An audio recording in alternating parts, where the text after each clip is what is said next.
Sunday Surefire Podcast. It's your host this week, Aaron Downtown Brown. I got the one, the only, Ethan Weaver. Aaron, how we doing? Pretty good, man. Pretty good. Another week in the books. We got week five. Ethan, what'd you think of week five?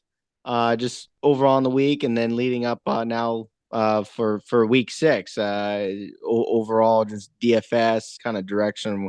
I know we spent a long time talking about our lineup tonight and going back and forth over some things. So just overview, quick overview on five, and then we'll get into week six here.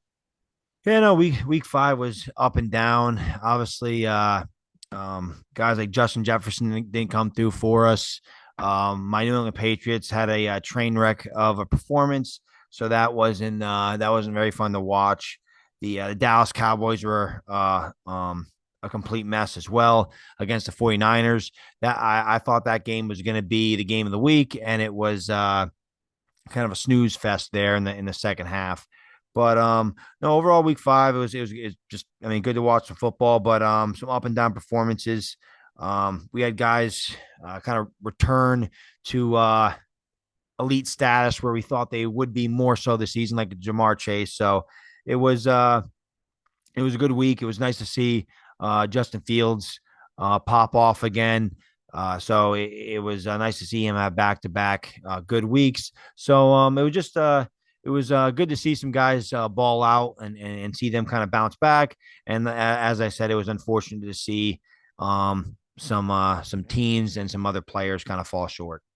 I agree. Kind of a lot of ups and downs. I think this is kind of the time of the season where we got a lot of data that we can use, and kind of the performances with a lot of these guys that we use with from week to week. But it's a good reminder that like these are professional teams out there. You got coaching changes and scheme changes, and they found out what wasn't working for them earlier in the year. And shoot, you got the Bears game where it looks like the Bears was like their defense is waking up for the first time this year too. So everything we thought was true at the beginning of the season, we gotta sometimes take as a grain of salt as well. So not sure if that's the best way to intro it, but that's the way I feel.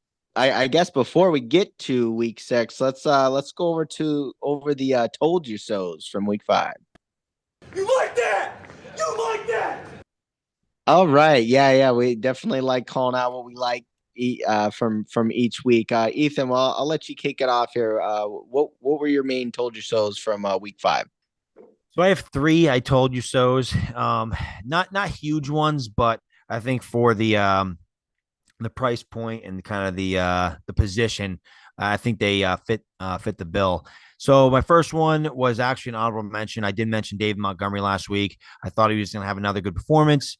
He had, I believe, 19 carries, a buck 09, and a touchdown. He started off the game right off the rip with, I think, a 42-yard touchdown, which was sweet to see. But Montgomery ended up with 23.9 points, so that was a good call there. And he didn't quite fit my hot take, but he was getting close. I think I had him for over 25 carries and two touchdowns, so he only got 19 and one, but Detroit was well ahead in that game. So, and then I mentioned Rashee Rice. He was $3,600 last week. He gets in the end zone. He had 13.3 points, so I think for that price, that's not a bad outcome. And then I mentioned the Miami defense, who had 11 points. So I think whenever you can get double digit points from your defense, I think it's a pretty good week. So that's what I have for I told you so. You have anything, Aaron?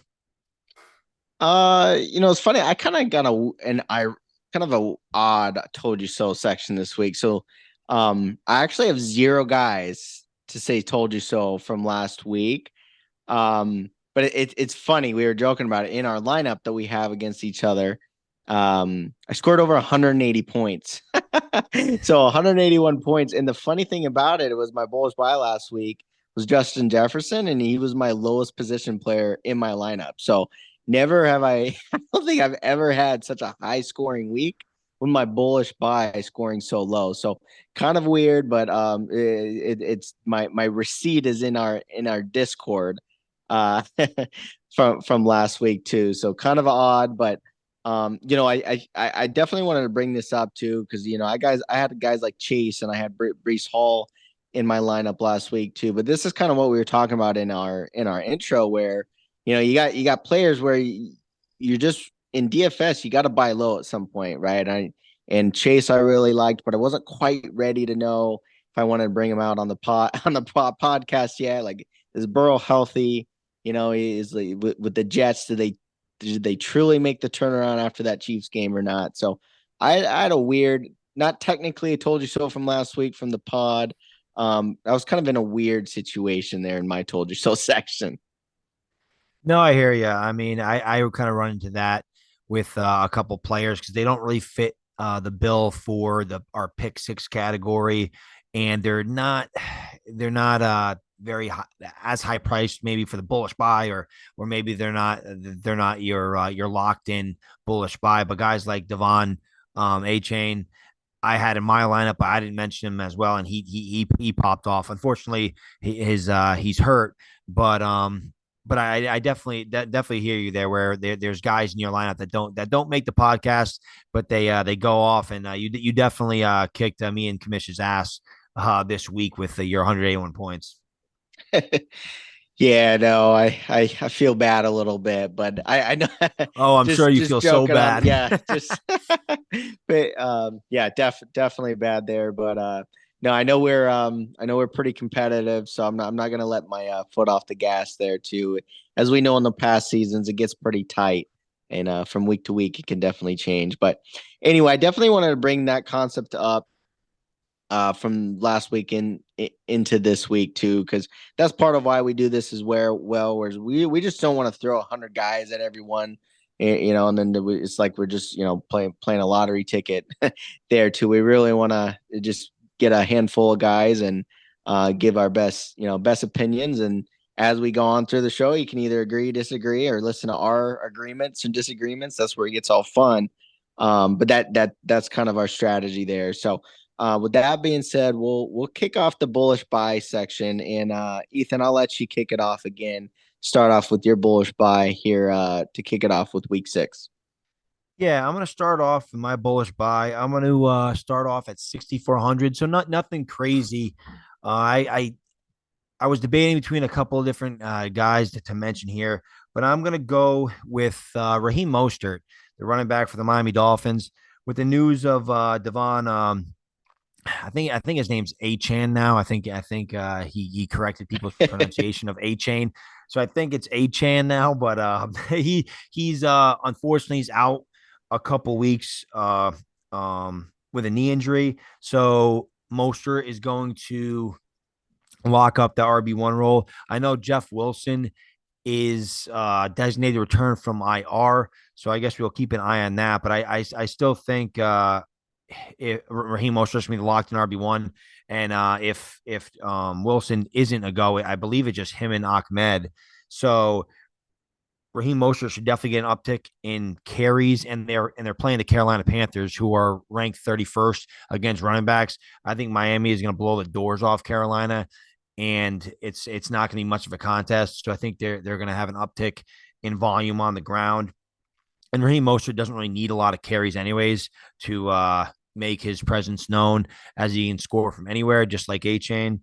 So I think Raheem Mostert is in for a big workload, and I think he is going to pay dividends, especially at $6,400.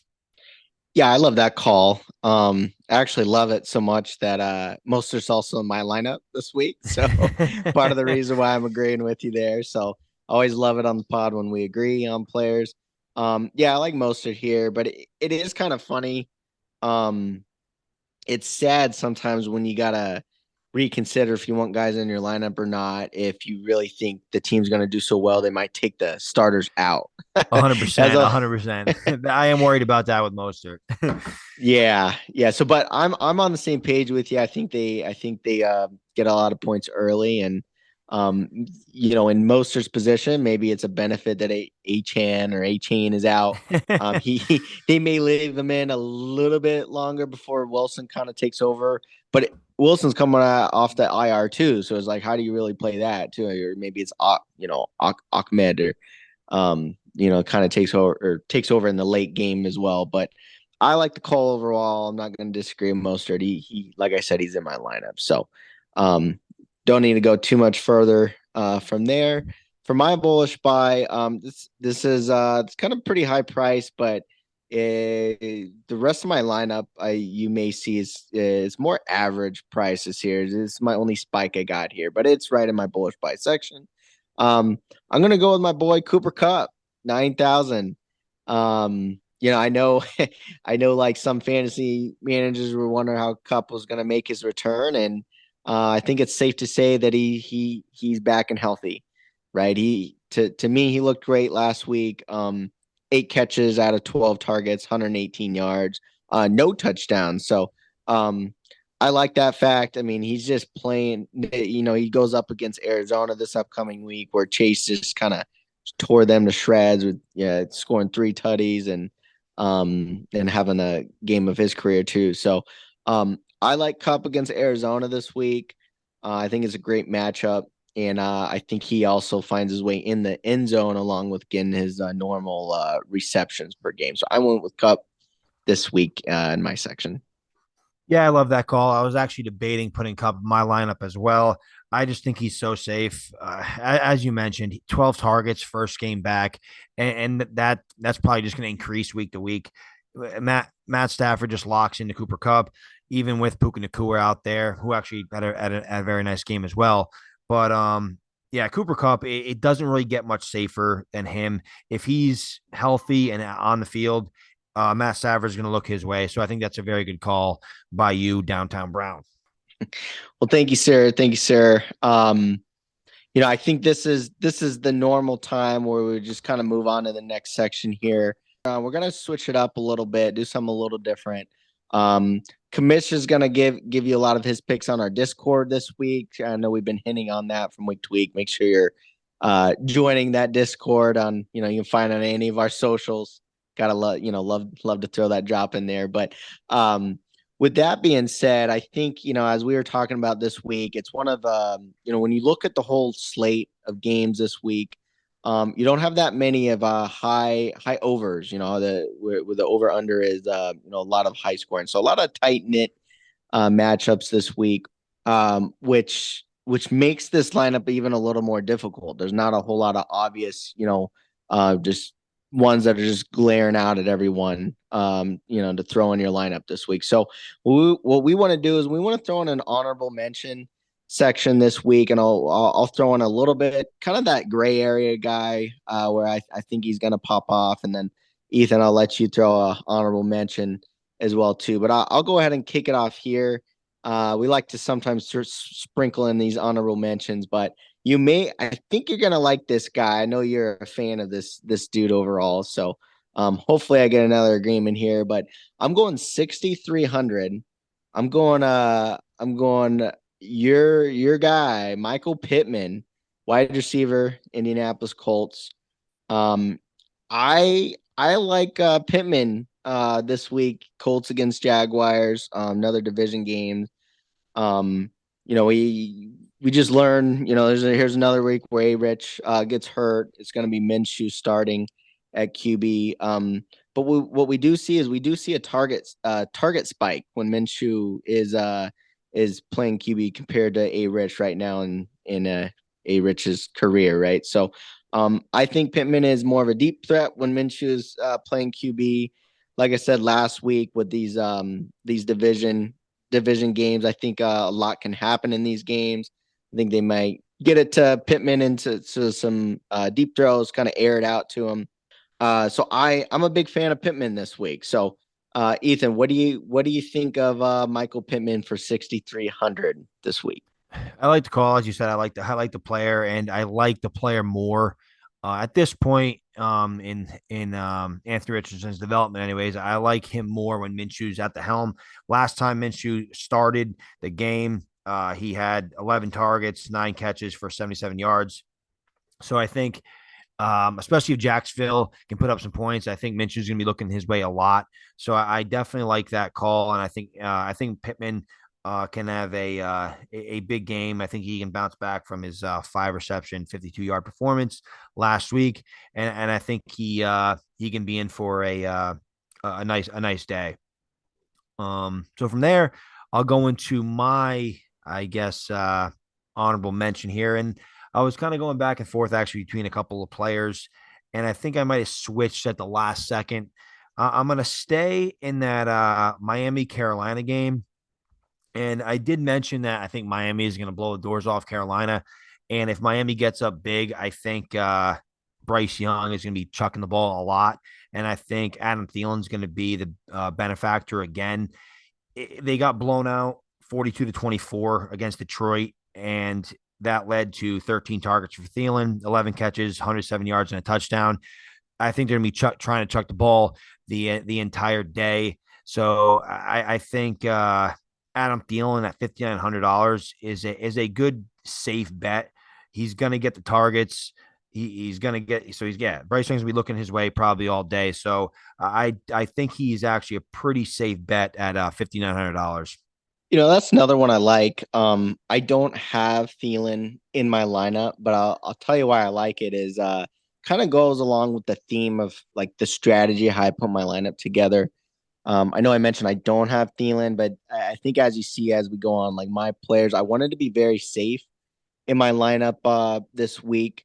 Considering as I mentioned, just the slate of games, there's not a whole lot of just juicy matchups, and I do like Thielen's involvement this year, and having them have to have those garbage points, right? That's sometimes we love in fantasy there. So I think Thielen can get it. So if you're chasing targets is going to be my theme as well tonight. Yeah, I think you'll see I'm chasing the targets. I think with Pittman in that game as well. So I like the call with Thielen too. I think he definitely commands the most targets in that Carolina offense. So I think we're all in agreement there. And I also just agree with strategizing to be a little bit safer this week with some of these players. So I'm also gravitating to targets as well. All right. Well, with that being said, now we'll officially move on. We'll go to our traditional two deep section, and this is where we call out defenses in the week. We can kind of have a lot of different strategies. They kind of range from 4,000, sometimes in the high 4,000s, all the way down to the low $2,000 price range. I'll go ahead and kick this one off here with my defense. I'm gonna go $3,500 this week. I'm gonna take a page from your book from last week, Mr. Ethan. I'm actually gonna go Miami again. So I'm gonna steal your Miami call from last week.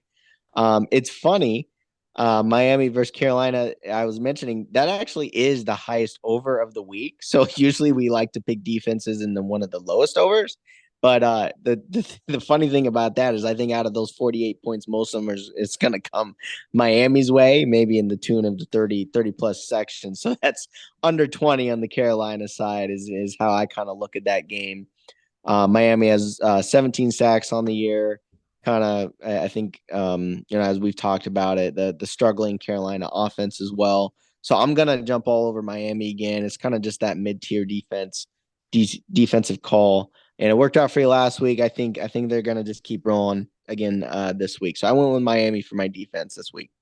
Hey, if it ain't broke, don't fix it. I went with Miami as well, so we are in lockstep there with that call.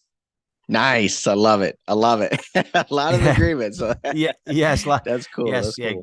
great minds here. So, yeah, no, I do think it's kind of funny that with like Carolina, and Miami, it is like you said, the second highest over or under of the week at like 48.5. And as you said, I think that's because they expect Miami to put up most of those points. So I do think Bryce Young is going to be on the ground a lot, and I do think he's going to be forced to make some ill-advised throws and make some mistakes. So I do really like the Miami defense this week as well, and why they're in my lineup again. All right, all right. Well, that's what I like to hear. It's nice when we get to agree on some players here, but we'll move on to the always fun section. This is the pick six section, and it's funny with we're just gonna throw out four players tonight, but still in spirit of pick six. These are guys that are kind of lower value. We try to keep in the range of anything under 5,500 is kind of that value range. So like to help everyone out calling players like that. So we'll go ahead and start this section off next. And Ethan, I'll let you kick it off this time. Okay, my first pick six player. I'm going Christian Kirk for $5,400. The Jacksonville Jaguars are playing the Indianapolis Colts, and the Colts struggle mightily against the pass. They've allowed the second most pass yards so far this season, just behind the Bears. This game has an over under 46.5, and I think there will be a lot of scoring in this game, and I think as well as Pittman's going to do on the other side, I think Kirk is going to do just as well for the Jacksonville Jaguars. He's been a staple in this offense the last few weeks. He's had 16 and 14 fantasy points last 2 weeks, and I think he carves up Indianapolis. And I think at his price of $5,400, I think he gives you a ton of upside. And hopefully he's Trevor Lawrence's number one target this week against the Colts secondary, who has not been able to stop too many receivers in their path. Kristen Kirk. It's funny. I have my own opinion over this whole game, and I'm gonna have to just disagree just because I have another player in the lineup. I did look at Kirk many times. I did consider throwing him in my lineup. So not saying it's a bad choice, but for me, I didn't want to get that many, pieces of the same offense in my lineup. So I was prepared to talk to this guy second, but since you brought up that game, I'll go ahead and drop down to this guy as well. So I also have a guy in the Colts Jaguars game, and part of my thinking here too, I want to gravitate to this game is, I think there's going to be some points scored. Division game, as I mentioned earlier. I mean, I got Pittman on the other side of the ball.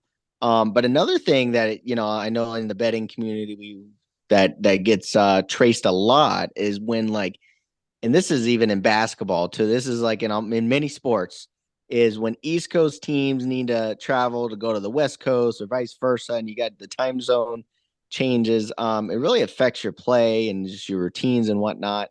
But I think what we're experiencing here, this is funny. This is kind of more the extreme. Like Jaguars are coming from Europe, right? They've been stationed they've been stationed in London for the past 2 weeks. So they're traveling all the way back to the US. I mean, they got a major time zone change. I mean, I don't know about you. I mean, I took a vacation earlier to California. I was on the West Coast time. It's gone for like a week and a half, and I was messed up for quite a while so I can only imagine being in London for 2 weeks and trying to play a football game after that. So I like I that's part of the reason I like the Indianapolis game. And I think there's going to be like a lot of loose plays and a lot of scoring. But with all that being said, I actually did get another guy from the Jaguars as well, because I think it's just going to get a little out of hand possibly at times. So I actually went Evan Ingram, tight end, 4,500, and we were joking about this as well. Earlier is like, hey, we're gonna call out guys where we're buying low. Ingram only had 28 yards last week, but he had 8 targets, so he had four catches, 8 targets for 28 yards.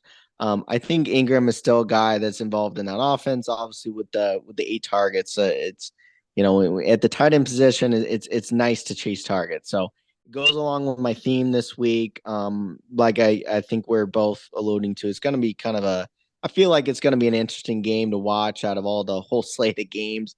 So I know it's a little long winded.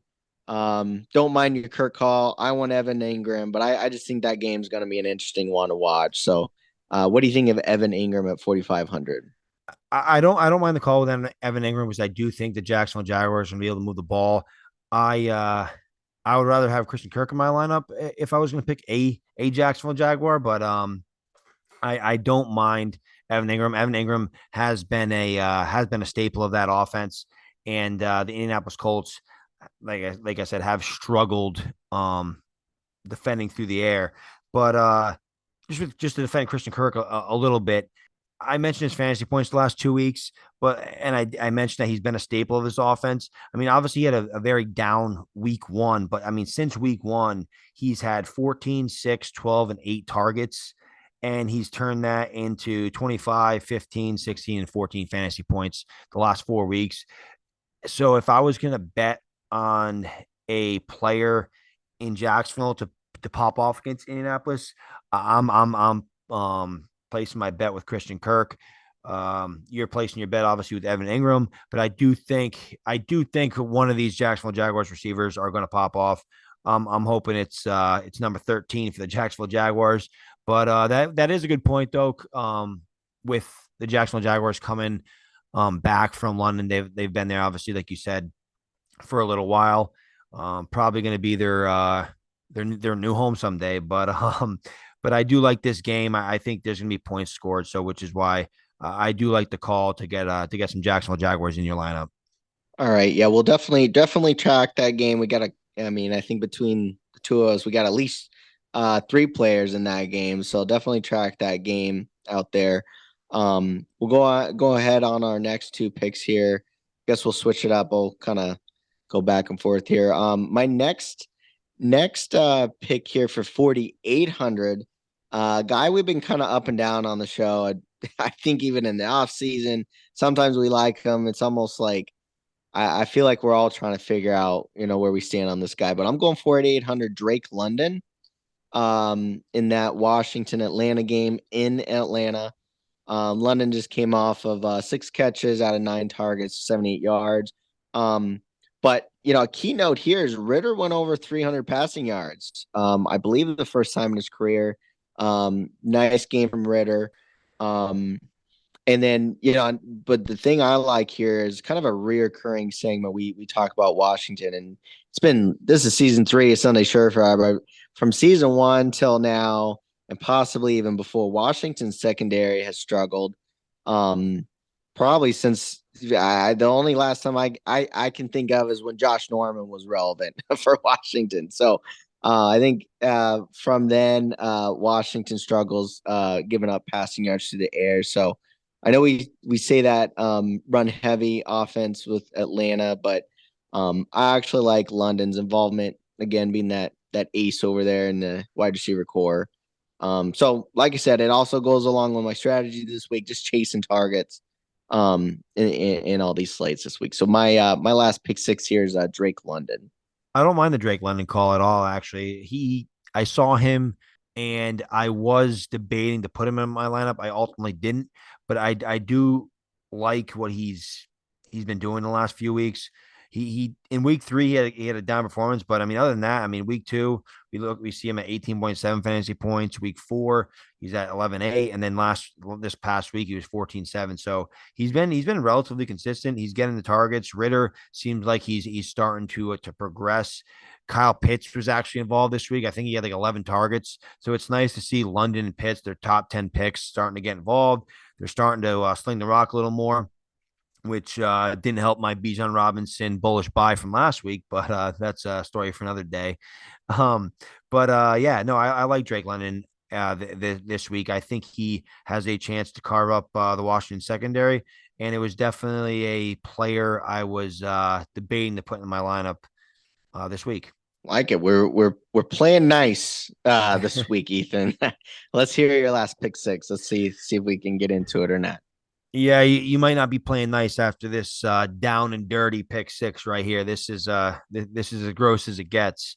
But I think for the price point of $3,700 and the matchup, I don't think Darnell Mooney is a bad play. He's super cheap and he's going against the Minnesota Vikings. And my thought process behind this is we obviously saw what happened last Thursday. DJ Moore went nuclear. I believe went over 230 yards.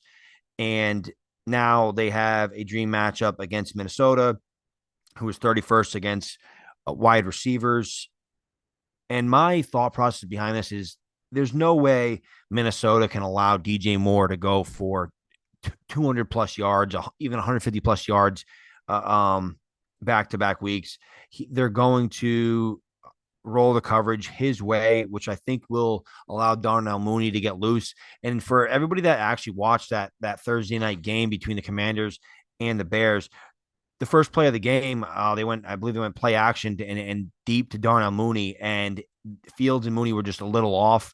And that was kind of the story of the entire night. Mooney could have easily had 60 plus, 70 plus yards that game. The Fields and Mooney were just a little off. And I think Mooney's going to get an uptick in targets. Minnesota's been terrible against the pass. So I think for $3,700, I see the upside. And I think Darnell Mooney surprises some people after the goose egg performance he had on Thursday night. Mooney, huh? So, man, yeah, when you said his name, I literally Little puke, sat back little in my puke in your chair. mouth. little, I sat back and I was like, man. And then I was like, all right, let's give it a listen. Let's see how Ethan's gonna spin this. But um, you know, for the for everyone, I know we've been agreeing a lot tonight, but I actually don't hate the call. Because I appreciate that. for one, I got burned over not saying some players last week that I felt had a chance, and I mentioned I was pretty high on Jamar Chase, like internally. Brees Hall I mentioned last week. I was like, dang, like these guys are gonna bust it open this week, right? I'm just hesitant saying it out on the pod, and I'm just gonna commend you for doing that this week. Whereas like to the point where this is like with daily fantasy, like you gotta buy low at some points, and I think this is a perfect opportunity where it's like you also just kind of throw out like what's reality, like is Moore gonna have another 200 plus yard game? So when you just think of kind of this the reality of the defensive scheme, they're like, hey, we're not gonna let this guy beat us. Let's zone in on this Moore guy, right? So I think you could be onto something. I'm actually not gonna hate it. I probably would have hated it if I didn't just get burned by this last week on the pod. But it's reminding me we gotta buy low sometimes. So actually just in the spirit of that, um, I'm gonna go with it this week. Ethan, what do you think of that? So I was debating Mooney against a couple other players under $5,500, and ultimately I went Darnell Mooney. Darnell Mooney's always been a guy that I wanted to hit. I want Mooney to be a thing, and unfortunately, it just hasn't um, gone his way the last couple of seasons. And hopefully, this weekend things start to turn around as Fields. As I mentioned before, had two great weeks, and I think it's time for the wide receiver 2 in Chicago to step up. Agree with you there. Like I said, I'm gonna roll with it this week. I'm feeling I'm feeling it, right? I think this is the week that we gotta get Yeah, change the come on style board. up a little bit. Yep. So all right, so that kind of takes us through the Sunday slate of games, and we'll kind of move on to one of our favorite sections here, the under the lights section.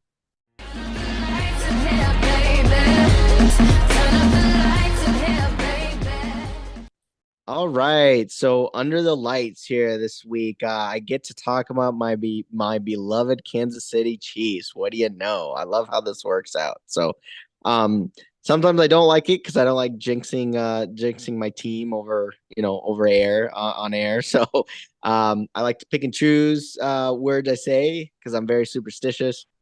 But I'll go ahead and just lay out a little bit of the line here. So we got Denver coming into Kansas City this Thursday night for our Under the Lights game to kick off all of our Week 6 dreams. So the over under is 48 points, and you got Kansas City heavily favored at 10.5 point spread right now. At least that's what it is right now on your DraftKings sportsbook. So Ethan, I'll kick it over to you first. What do you think over this matchup, and if you got any ideas over any of these spreads or anything, and then we'll move into captains after that.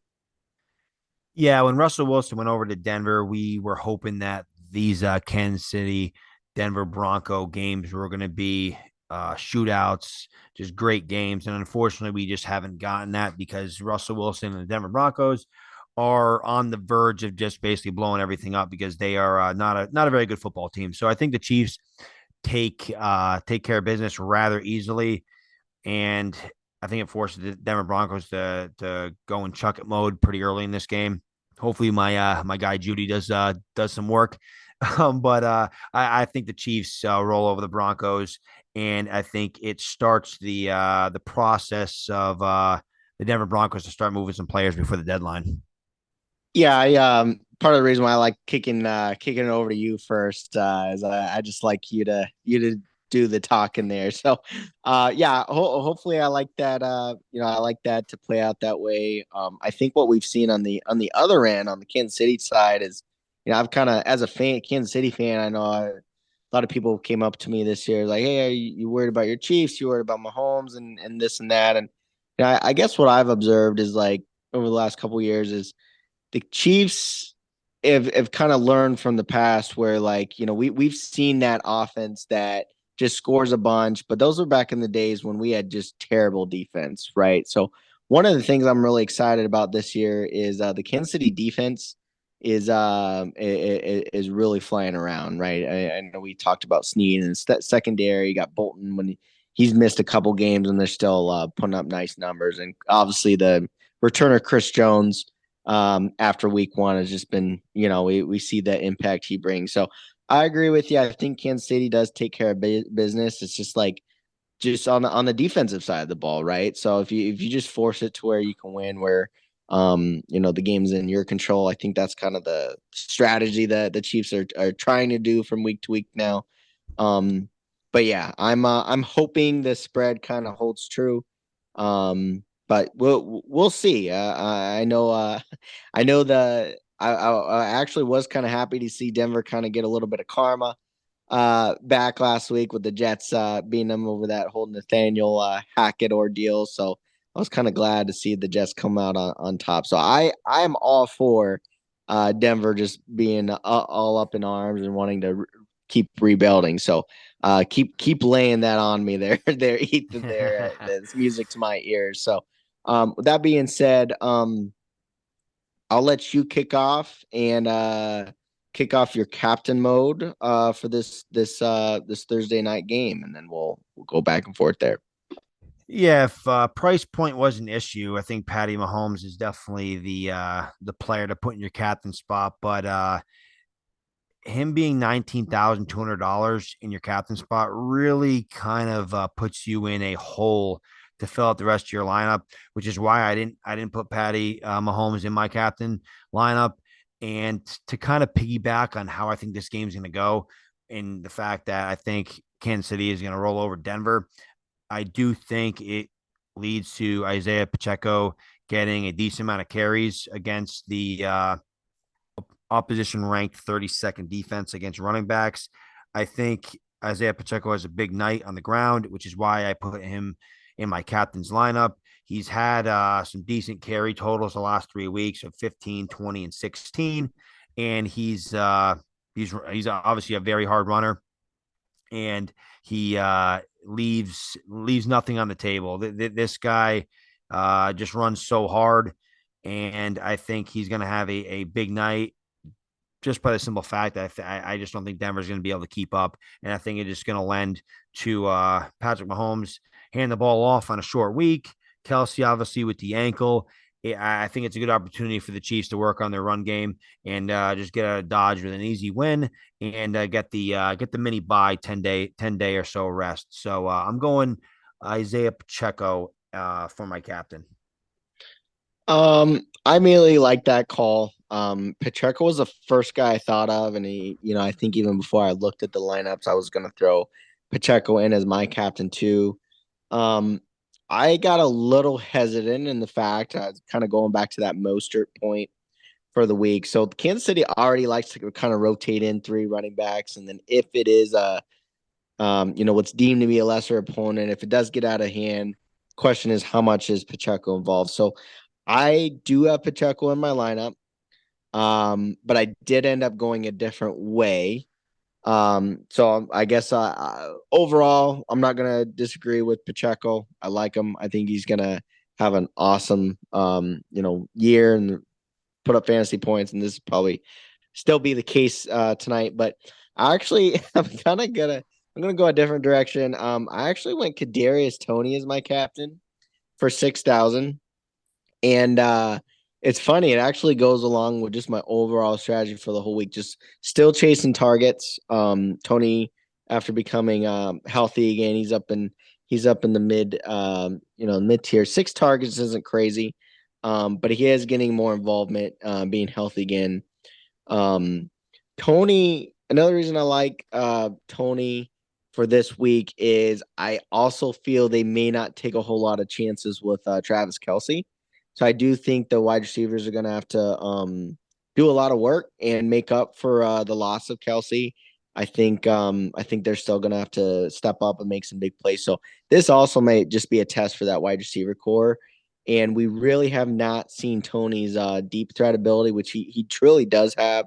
I still wonder if they're just kind of testing it, if he's going to get any more of these dropsies going on. But yeah, he's definitely cleaned that up. So I'm actually going to go along with Tony because I think he kind of lingers around the game a little bit longer, and I think they're going to keep a lot of these wide receivers out there and keep that connection with Patty. So, what do you think over Tony?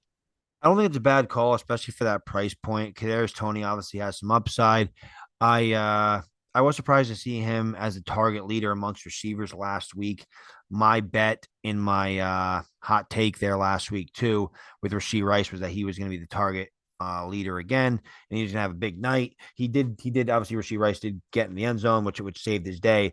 But I didn't expect Kadarius Toney to lead the receivers in targets. That obviously that's a good thing for Toney. I do think you made a good point with Travis Kelsey.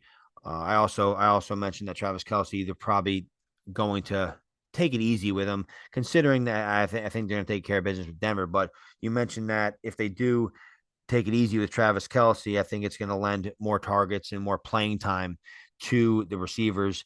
Rashee Rice and Toney, I believe they only played 38 and 30% of the snaps. That is, Toney played 38 and then Rashee Rice played 30. So it was just kind of a different game for the receivers last week. And I do think those snap shares go up. So definitely not a bad option in your captain lineup because I do think Toney obviously has the upside and the price point fits the bill as it's tough to fit like I said a quarterback in your captain spot and fill out a respectable lineup. No, agree. I decided to go just a little different approach, and I think we'll definitely see what happens with Kelsey, but it's almost also that Russian roulette, with the Kansas City receivers. I mean, Tony has not found his way into the end zone. I mean, this is also just a perfect week for him to do so as well, right? Kind of similar to your Mooney take as well. Um, but it's a little bit of a risk, but at the same time, I mean, he is getting his opportunities out there, and I think they just amplify if Kelsey does not play if that ankle is acting up on him. So that's my thoughts as well. So we'll definitely see how that game goes Thursday night to start off your week. But Ethan, here, any hot takes? This is why I'm hot. This is why I'm hot. This is why I'm hot. Yeah, I'll stick with the Miami Dolphins here, and I'll piggyback on some of my picks there. I think Raheem Mostert goes over 100 yards and gets in the end zone, and I believe the Miami Dolphins get 15 plus points. So I just think it's a dominant performance. Miami.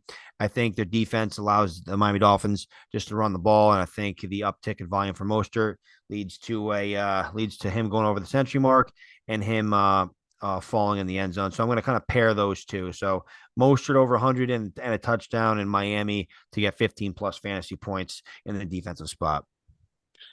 Ooh, I like it. I like it. So, that's when I'll help you find that in the sports books. We might throw some creative creative bets on our Discord.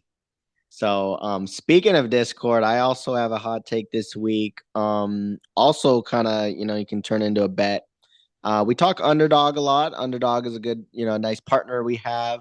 Um, was Sunday Surefire, and I'm gonna give a little tidbit of a bet I like on underdog this week. So starting off your Thursday night, um, what I like to do is I like picking four plays I like on an underdog pick 'em, right? So I like it because a $10 bet can win you $100, right? So I like Russell Wilson over 32 pass attempts in the Broncos Chiefs game. I like Jared McKinnon over 8.5 rushing yards, which is under 10. I was like, okay, I'll give me that. Josie Jewell, so linebacker for the Broncos, is returning. He's kind of their tackle leader from last year. He hasn't played all season, but he's returning this Thursday against the Chiefs. So I like his over 7.5 tackles. And then the last leg of this is I like Pacheco over 12.5 receiving yards. So to me, I love all these. So I'll also post it on our Discord so you can see it. So that's going to be my underdog pick this week for my hot take. Yes, you're getting bold, Aaron. I think McKinnon is a lock for his 12.5 rushing yards. I think Pacheco, the 12.5 may be a little dicey considering his reception totals haven't been through the roof. I mean, he had one last week, three the week before, two the week before that, and then one in week two and four in week one. So not heavily targeted, but 12.5 yards. I mean, that's basically one play. I'm sorry, we could easily get that. I do think it's kind of funny that you're betting McKinnon rushing and Pacheco receiving, but I definitely think those are That is funny. yeah, I definitely think those are easily doable. Pacheco, I mean, with his speed, can easily rack up a big play in the receiving game and on any given play, and then tackles and defense. I mean, I'll trust you. I'll trust 8 tackles for this guy, and then I definitely think Russell Wilson is going to have to put um the game kind of on his shoulders, and he's going to have to chuck the ball a ton to beat Kansas City. So I do think that call for his over 32 and a half is definitely a good bet.